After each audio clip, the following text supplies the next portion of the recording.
ঋষি শুকদেৱৰ জন্ম কথা। শুকদেৱ মহৰ্ষি বেদব্যাসৰ পুত্ৰ আছিল, যিজন আছিল মহাভাৰত 18 পুৰাণ তথা সমস্ত বেদ বেদান্তৰ জ্ঞাতা। ৰজা পৰীক্ষিত আৰু শুকদেৱ নামৰ আমাৰ আগৰ ভিডিঅ'ত শুকদেৱে ৰজা পৰীক্ষিতৰ আগত কেনেকৈ ভাগৱত কথা কৈছিল সেই বিষয়ে কৈছিলোঁ। আজি আমি ক'বলৈ লৈছোঁ শুকদেৱৰ জন্ম কেনেকৈ হৈছিল, শুকদেৱে কেনেকৈ ব্ৰহ্মজ্ঞান লাভ কৰিছিল, শুকদেৱে কেনেকৈ মহাভাৰত 18 পুৰাণ তথা সমস্ত বেদ বেদান্তৰ জ্ঞান লাভ কৰিছিল। আহকচোন আজি শুকদেৱৰ জন্ম তথা জ্ঞান লাভৰ বিষয়ে এই কথাবোৰ জানো।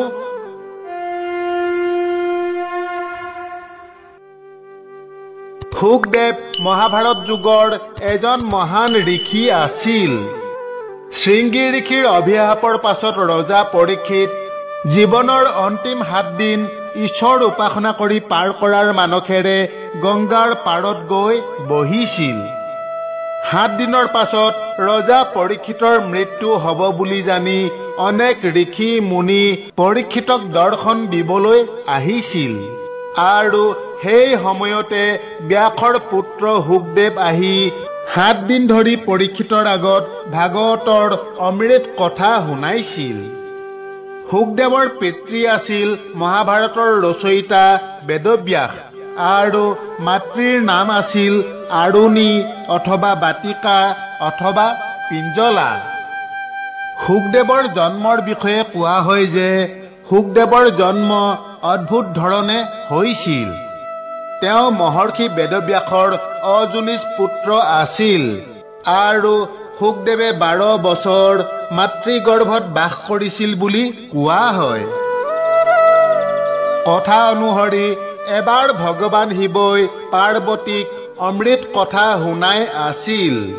পিছে কাহিনী শুনি থাকোঁতেই দেৱী পাৰ্বতী টোপনি গ'ল আৰু তেতিয়া ওচৰতে বহি থকা এটা শুক অৰ্থাৎ ভাটৌ চৰায়ে ভগৱান শিৱৰ কথাৰ শলাগ ল'বলৈ ধৰিলে।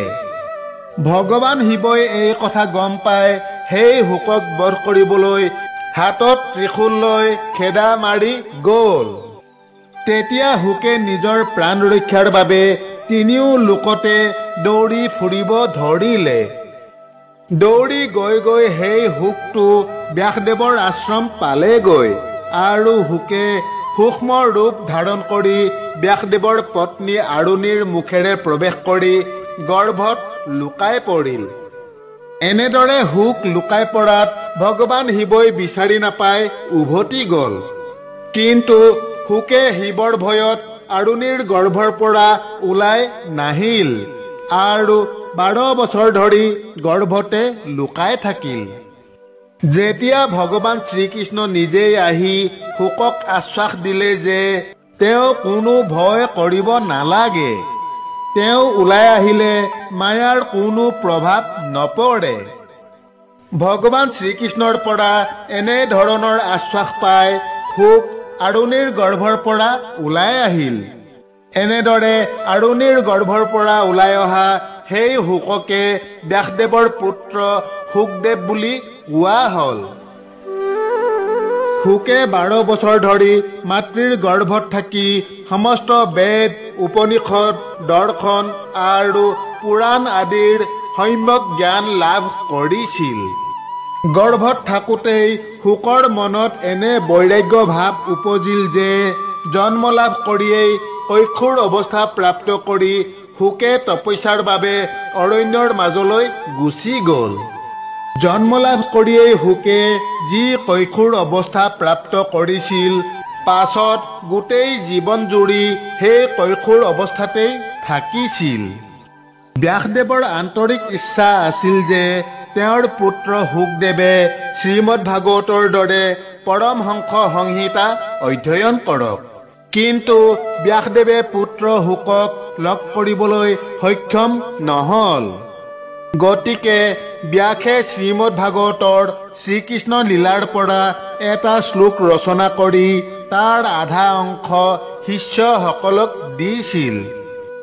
শিষ্যসকলে সেই শ্লোক গাই হাবিৰ পৰা আশ্ৰমৰ প্ৰয়োজনীয় সামগ্ৰী আনিবলৈ গৈছিল।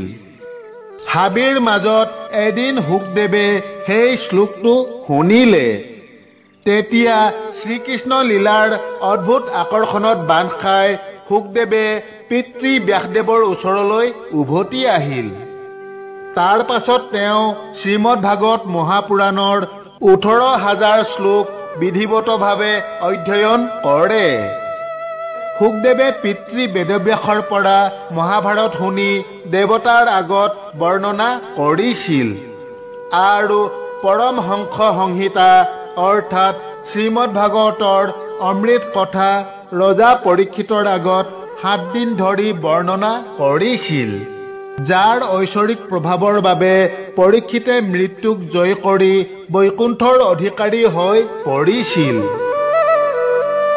শুকদেৱ অতি কম বয়সতে ব্ৰহ্মলীন হৈ পৰিছিল। এক কাহিনী অনুসৰি এবাৰ অপ্সৰা ৰম্ভাই শুকদেৱৰ প্ৰতি আকৰ্ষিত হৈ প্ৰেম নিবেদন কৰিছিল, কিন্তু শুকদেৱে ৰম্ভাৰ প্ৰতি কোনো গুৰুত্ব নিদিলে। ৰম্ভাই যেতিয়া বাৰে বাৰে প্ৰেম নিবেদন কৰিবলৈ চেষ্টা কৰিছিল, তেতিয়া শুকদেৱে ক'লে, হে দেৱী, তুমি কিয় বাৰে বাৰে মোৰ দৃষ্টি আকৰ্ষণ কৰিবলৈ চেষ্টা কৰিছা? মই সেই সাৰ্থক ৰসটো বিচাৰি পাইছো, যাৰ পৰা ক্ষন্তেক সময়ৰ বাবে আঁতৰ হলেই জীৱনটো নিৰৰ্থক হৈ পৰে। গতিকে মই সেই ৰস এৰি জীৱনটো নিৰৰ্থক কৰি তুলিব নিবিচাৰো। এই অমৃত ৰসৰ উপৰিও যদি অন্য কিবা ৰস আছে, তথাপি মই তাৰ বাবে আগ্ৰহী নহয়। আৰু যদি ঈশ্বৰৰ প্ৰেৰণাত মই পুনৰ জন্ম ল'ব লগা হয়, তেন্তে ৯ মাহ তোমাৰ দৰে মাতৃৰ গৰ্ভত থাকি এই অমৃত ৰস উপভোগ কৰিম। শুকদেৱে পিতৃ বেদব্যাসৰ আশ্ৰমতে প্ৰাৰম্ভিক বিদ্যা গ্ৰহণ কৰিছিল। তাৰ পাছত তেওঁ বেদ অধ্যয়নৰ বাবে দেৱগুৰু বৃহস্পতিৰ ওচৰলৈ যায়, য'ত তেওঁ বেদ, ইতিহাস আদিৰ অধ্যয়ন সম্পূৰ্ণ কৰে। বিদ্যা শিক্ষা সমাপ্ত কৰি শুকদেৱ পুনৰ পিতৃৰ আশ্ৰমলৈ ঘূৰি অহাৰ পাছত পিতৃ বেদব্যাসে শুকদেৱক বিবাহ কৰাবলৈ নিৰ্দেশ দিয়ে, কিন্তু শুকদেৱে বিবাহ কৰাবলৈ সন্মত নহল। তেতিয়া ব্যাসদেৱে পুত্ৰ শুকক বুজাই কৈছিল যে গৃহস্থ আশ্ৰমৰ তুলনাত আন কোনো ধৰ্ম উত্তম নহয়। মানুহৰ জীৱনৰ পিতৃ ঋণ, দেৱৰ ঋণ, গুৰু ঋণ আৰু মনুষ্য ঋণ, এই 4 ঋণ বিবাহৰ জৰিয়তে পৰিশোধ কৰিব পাৰি। কিন্তু বিভিন্ন ধৰণে বুজায়ো পিতৃ ব্যাসদেৱে শুকদেৱক বিবাহৰ বাবে সন্মত কৰাব নোৱাৰিলে। তেতিয়া ব্যাসদেৱে শুকদেৱক ধৰ্ম আৰু মোক্ষৰ প্ৰকৃত জ্ঞান লাভ কৰিবলৈ ৰজা জনকৰ ওচৰলৈ পঠাই দিলে।